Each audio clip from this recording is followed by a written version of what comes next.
This morning, Anambra State Governor Saludo receives interim report of State Truth, Justice and Peace Committee. General election, candidates of political parties in Anambra State sign peace accord. Presidency denies plot to install interim government assures election will hold. And in U.S., another 6-year-old boy brings gun to school. Before the news in detail, here is a special message. Governor Chukwuma Soludo has come for a total turnaround maintenance of the Anambra State economy and the promotion of core Igbo values. Let's give him maximum support for the task ahead. My name is Chidema Oranwa. Governor of Anambra State, Professor Chukwuma Soludo, has received the interim report of the State Truth, Justice and Peace Committee. Government House correspondent Ejike Abana reports that the governor received the report at the executive chambers of the Government House, Oka. Speaking shortly before the presentation, a chairman of the committee, Professor Chidi Odinkalo, who joined virtually, said that during the course of their job, they interviewed 91 witnesses in over 20 communities, 13 federal agencies, 4 different states and other countries, including South Africa, Argentina, and Denmark. Professor Odinkalo explained that they discovered that there is no simple narrative to the crisis of insecurity across the region, describing it as a complex scenario of crime that is unrelated to the agitation, while making a series of recommendations, including establishment of a body in charge of taking note of missing persons, governor's approval to conduct a public hearing on the matter after the election, among others. Professor Odinkalo also requested extension of their work duration so that they will be able to conclude and submit their final report. Receiving the report, Governor Saludo, who approved their request to extend their work beyond the election, said that urgent and serious consideration will be given to their recommendations, noting his administration that they were able to establish and distinguish the agitation from the wanton criminality which has become lucrative. He appreciated the committee and other partners, including UNDP, among others. Earlier, the secretary to the state government, Professor Solochukwu Lobelu, recalled that the 17-member committee was established on 6th April 2022 and inaugurated on 23rd June 2022 due to the high level of restiveness in the region at the inception of the present administration. Professor Chukwu Lobelu explained that the move was to achieve calmness in the region to enable the governor pursue and achieve his development agenda for the region. The event featured handover of the report to the governor, Chief of Staff to the Governor, Mr. Ernest Ezajoy, Head of Service, Barrister Theodora Iwewe, Commissioner for Town Union and Local Government Matters, Special Advisor to the Governor on Special Services, Barrister Sly Ezokenwa, among others, attended the ceremony. Candidates of political parties in Anambra State have signed a peace accord ahead of the 2023 general elections. The peace accord was signed at the Anambra State headquarters of the State Police Command, Amobia, Oka, South Local Government Area. Paul Izoke filed on this report. Among the candidates that signed the accord were the member representing Oka South 2 constituency at the State House of Assembly and the All Progressives Grand Alliance candidates for the same post in the coming election, Honorable Chukwuma Okoye, representatives of the People's Democratic Party, Labour Party, Allied People's Movement, and Young Progressives Party. Speaking at the event, the Anambra State Commissioner for Homeland Affairs, Chief Chikodi Angara, commended the police for their efforts towards sustaining peace across the state and noted that the accord will encourage political parties and their supporters to avoid acts capable of overheating the polity. Chief Angara reassured that the state government is quite ready for the election and would provide peaceful and conducive environment for voters to elect candidates of their choice without interference from any quarter, and made it clear that members of the state vigilante service will not be part of the security architecture for the election or any political activity. They have little or no chance at all, because most of the voting, as they go on, the results appear on a dashboard somewhere. And it's something to commend them for. Also speaking, the Anambra State Police Commissioner, Mr. Echeng, represented by the Deputy Commissioner of Police in charge of Administration and Finance, Mr. Peter Ozigi, said that the platform was an opportunity to engage strategic stakeholders on measures to maintain peaceful and credible elections. Mr. Echeng assured that the police will strive to consolidate on achievements recorded during the last governorship election in the state by ensuring a strong and efficient security network before, during, and after the elections. Part of our strategy to further address concerns over some anticipated issues, on 27 September 2022, the command met with prospective political power seekers, party leaders in the state with INEC officials. Part of the deliberation included was for party leaders to avail the police their itinerary. The head of Election and Party Monitoring, Independent National Electoral Commission, INEC, Anambra State, Mr. Emmanuel Isong, in his remarks, assured that the Commission is well prepared and ready for the election and urged stakeholders to provide the needed environment that will encourage people to come out and vote for candidates of their choice. The 5th of February is just a few hours, let me not put days, few hours ahead of us. INEC has prepared. We are actually very, very prepared. Every arrangement is in top gear. The security organizations are working very hard also. They are working with us and in concert with us. And so we are ready for the elections. So what we need to do is to plead with you, the politicians, the stakeholders, to allow us to do our job. Give us that peaceful environment. The chairman, Anambra State Traditional Rulers Council and traditional ruler of Onitsha, Igwe Alfred Achebe, represented by the traditional ruler of Umueri, Igwe Bennett Emeka, cautioned politicians not to see the election as a do-or-die affair and avoid acts that could instigate violence. In their separate reactions, some of the candidates and their representatives, including Honorable Okoye of Apuga, Honorable Ndubisi Nwobu of the PDP, and Barrister Nonso Nwebili of the Labour Party, commended the Peace Accord initiative. The senator representing Anambra Central Senatorial District at the Red Chambers, Senator Uche Ekwunife, has promised her constituents that she will consolidate on the achievements she has recorded so far while representing them. Senator Ekwunife, who is the candidate of the People's Democratic Party, PDP, for the same seat, made the promises while addressing members of Nigeria Union of Journalists, Anambra State Council, at the Godwin Ezemo International Press Center, Oka. Correspondent Ngozi Obileri covered the event and report.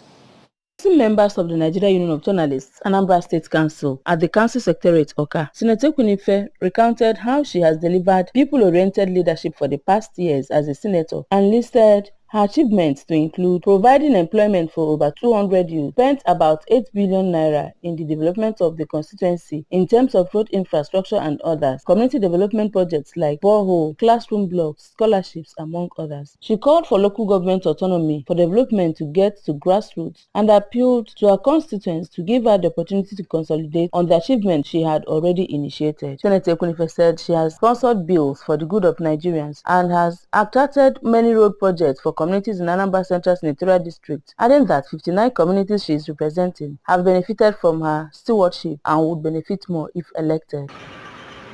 And that said, I also use the platform the station to attract the vision of the democracy to my people.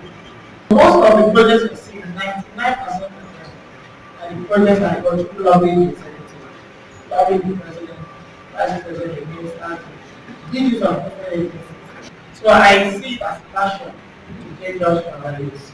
When it comes to empowerment and training, it's difficult to get more capacity to cover the training and development to my national level. So all in all, I've done well. Earlier, the chairman, Nigeria Union of Journalists, Anambra State Council, Dr. Odogu Emeka Odogu, said that all candidates from all the political parties should be given a level playing ground against campaign of calumny and urged all candidates on issues-based campaign. Dr. Odogu advised all Nigerians to join in making the 2023 general election successful by avoiding any act that could be a hindrance to the success of the election and to say something whenever they see something that will put the elections on hold. Members of the council used the medium to ask the senator some questions to which she provided answers. In Awka, I am Ngozi Obileri for ABS News. Operation Clean and Healthy Anambra Ocha Brigade has shut down an illegal office opened by impersonators of Anambra Internal Revenue Service AIRS in Obaru. They also arrested 9 suspects involved in the illegal activity during the raid. Chibuzo Obidike has details. Raid was carried out by the Special Task Force set up by the Ocha Brigade and Anambra Vigilante Services. Briefing journalists on the development, the Public Relations Officer of Ocha Brigade, Mr. Anthony Abuefuna, said the arrests followed petitions received by the brigade from residents of the area who were extorted by the gangs. Mr. Abuefuna emphasized that each of the suspects were caught red-handed in the illegal activities. According to him, the state government had made known its zero tolerance for all kinds of touting activities, just as he assured that it remains government's priority to protect law-abiding citizens of the state against criminal elements. Still on the same process, the enforcement process that was going on, particularly those who are going contrary to the IGR payments, and some who are taking law into their hand, and some who are impersonating, particularly over the inland revenue. So Ocha Brigade, being the servant of the state, usually have a mandate that orderliness is what we used to establish. Some of the suspects, including Mr. Chidebere Nweke and Chukwuebuka Anyanwu, denied the allegations leveled against them. No mistake, because one woman that keke kan na so no keke kan dari load do and show him off make la kwana those are na ga kwalo ana mo le ga wote na kam tenera fe motoro ticket fa fulo mo mo le kuna ka moto tabi ka moto to o em mo em abu ga ko ya po ko ra ga ke ko mo in Awka, Chibuzo Obidike, ABS News. Morticians are people that will help you when you do not know. Morticians work in the morgues or mortuaries and are specialized in taking care of dead human bodies right from the day the bodies are brought to them until the burial day. Queen Aniwogo filed on this report. Odumegu Ojukwu Teaching Hospital, COOUTH, Amakoka, for immediate chat with them. COOUTH Mortuary has 3 morticians with decades of experiences in preparing and preserving dead bodies to look as much lifelike as possible till the day of interment. Aside the 3 morticians, the hospital also has a supervisor, Mr. Eva Eze, that oversees the day-to-day smooth running of the mortuary. Speaking with the ABS, the supervisor, Mr. Eze, outlined the work schedule to include reception of corpses, tagging, labeling, computer and manual documentation, preservation or embalmment of the corpses, which are of 2 methods, cold or dry, body bagging, among others. When asked his reason for taking up the job, the supervisor, who is a medical laboratory scientist, said he did it because of his zeal to bring professionalism into mortuary services and to accord respect and dignity to dead bodies. When someone is dead, there are no more regulation as per the production and the processes in the body. These enzymes, they tend to come out and they begin to break down the tissues. So when we do this macroscopic examination is examination with the bare eyes, as in what you can see from the eyes, feel, touch and the rest. It helps us to prevent this breakdown. Because those areas that these breakdowns are taking place, we have what we do to those areas. The chief mortician of the mortuary, Mr. Chilune Nwaoha, explained that he derives joy in taking care of dead bodies and also revealed that in his 28 years in mortuary services, he has never experienced any strange, weird happenings in the course of doing his job. He further said that he does not do any special thing, like using a hard object to knock at the mortuary door before entering the mortuary, and all the people he trained over the years, he did not train them to do such. It is about that is to help the poor masses who are suffering. Sometimes they will not bring their body from far and near. So I need to help them to carry on the load. Another mortician, Mr. Ben Ruth, a Liberian, said his parents have no objections to his choice of career, that in fact in Liberia they have schools that train people who are interested in mortuary services for 1 year 6 months, and also said that he has never experienced any strange happenings in his 15 years of doing the job. I choose the work because we are there to preserve the dead. We are there to preserve them, make them need their family, wherever they come, they will see their family, to be able to recognize their corpse. However, Mr. Frank Fale, another mortician from Liberia who has done mortuary services for 10 years, affirmed that he has had strange experiences twice, not in Anambra State though, but his faith in God has been keeping him because he believes when a person dies, he is dead and gone. Mr. Fale, married with children, said he has the support of his wife in the job, and his 12-year-old son sees him as a hero and a strong man to be working in the morgue. Inside the mortuary, the ABS news crew saw corpses in body bags placed on stainless steel shelves. The crew also saw refrigerators, which they were told will soon be activated to enable deceased families to make the choice of either cold or dry methods for the preservation of the bodies of their dead loved ones. All iron must go to the blacksmith. Therefore, try and visit the funeral homes to see for yourself what life is all about. Queen Anibogo, ABS News. The presidency has described as untrue the claim that President Muhammadu Buhari is working towards an interim government, assuring that elections will hold. In a statement, a spokesman to the president, Garba Shehu, said the talk of interim government and truncation of democracy is way off the mark, while admitting that there is a problem with the way the currency swap has gone. The presidential media head said the way to go is not to panic.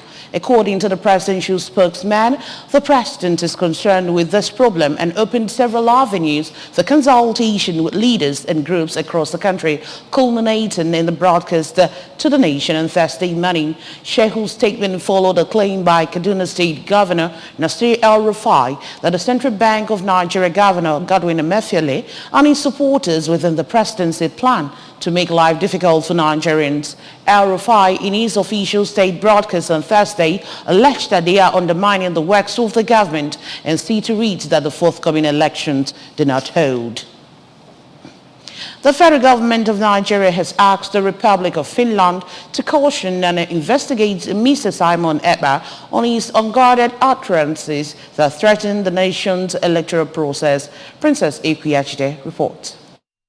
The federal government, through the Minister of State Foreign Affairs, Zuberi Dada, while briefing the Finland delegation led by its ambassador to Nigeria, Lina Filvenanian in Abuja, said Nigeria is at a critical time of the general election, pointing out that the persistence of such threat could ignite conflicts. The minister said many people have been misled by some of Ekpa's statements while he is in Finland enjoying the luxuries of the country. According to Dada, Ekpa's followers have also worsened the situation as they've carried out massive destruction of lives and property in the southeastern part of the country and urged Finland government to take decisive stand against the situation as they too are promoters of democracy. It's important you get to know that these elections are being threatened by actions of Simon Ekpa, and that something needs to be done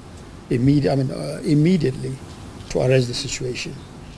This, in essence, is why we thought it was important for us to have this discussion with you, so as to let you know our concerns and the displeasure of the government of Nigeria and the people of Nigeria on this very, very unhealthy development.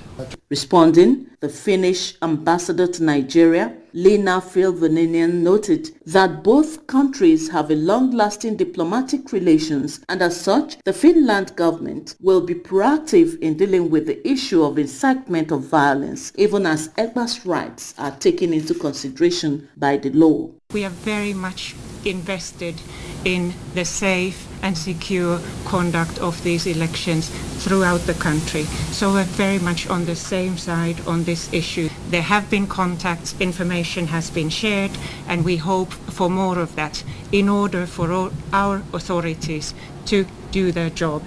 And that is to investigate really what is going on and to see how this fits into the legal framework of Finland.